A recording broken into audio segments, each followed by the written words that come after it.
زمانہ وہی اچھا تھا آج کی دنیا داری سے۔ ایک آدمی سے کسی نے پوچھا کہ آج کل اتنی غربت کیوں ہے؟ جواب ملا، میرے خیال میں آج اتنی غربت نہیں جتنا لوگوں نے شور مچا رکھا ہے۔ آج کل ہم جس کو غربت بولتے ہیں وہ دراصل خواہشات کا پورا نہ ہونا ہے۔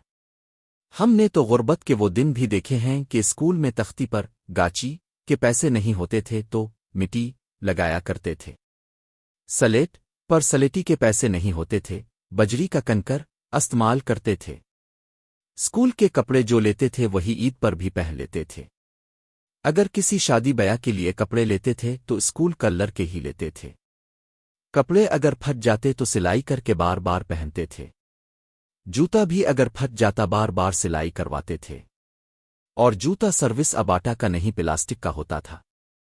گھر میں اگر مہمان آ جاتا تو پڑوس کے ہر گھر سے کسی سے گھی، کسی سے مرچ، کسی سے نمک مانگ کر لاتے تھے۔ آج تو ماشاء اللہ ہر گھر میں ایک ایک ماہ کا سامان پڑا ہوتا ہے، مہمان تو کیا پوری بارات کا سامان موجود ہوتا ہے۔ آج تو اسکول کے بچوں کے 2 یا 3 یونیفارم ضرور ہوتے ہیں۔ آج اگر کسی کی شادی پہ جانا ہو تو مہندی، بارات اور ولیمے کے لیے الگ الگ کپڑے اور جوتے خریدے جاتے ہیں۔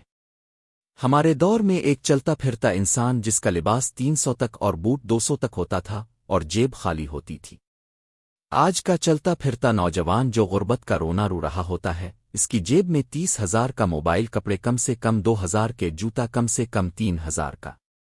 غربت کے دن تو وہ تھے جب گھر میں بتو جلانے کے لیے تیل نہیں ہوتا تھا، روئی کو سرسوں کے تیل میں ڈبو کر جلا لیتے۔ آج کے دور میں خواہشوں کی غربت ہے۔ اگر کسی کی شادی میں شامل ہونے کے لیے 3 جوڑے کپڑے یا عید کے لیے 3 جوڑے کپڑے نہ سلا سکے وہ سمجھتا ہے میں غریب ہوں۔ آج خواہشات کا پورا نہ ہونے کا نام غربت ہے۔ ہم ناشکرے ہو گئے ہیں، اسی لیے برکتیں اٹھ گئی ہیں۔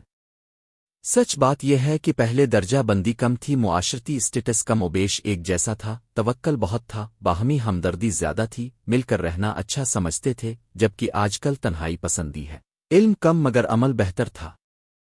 اس دور میں اللوے کی نعمتیں بدرجہ زیادہ ہیں، لیکن اکثر شکر، توکل اور باہمی تعلقات کمزور ہیں۔ اللوے کریم ہم سب کو کامل ہدایت بخشیں، آمین۔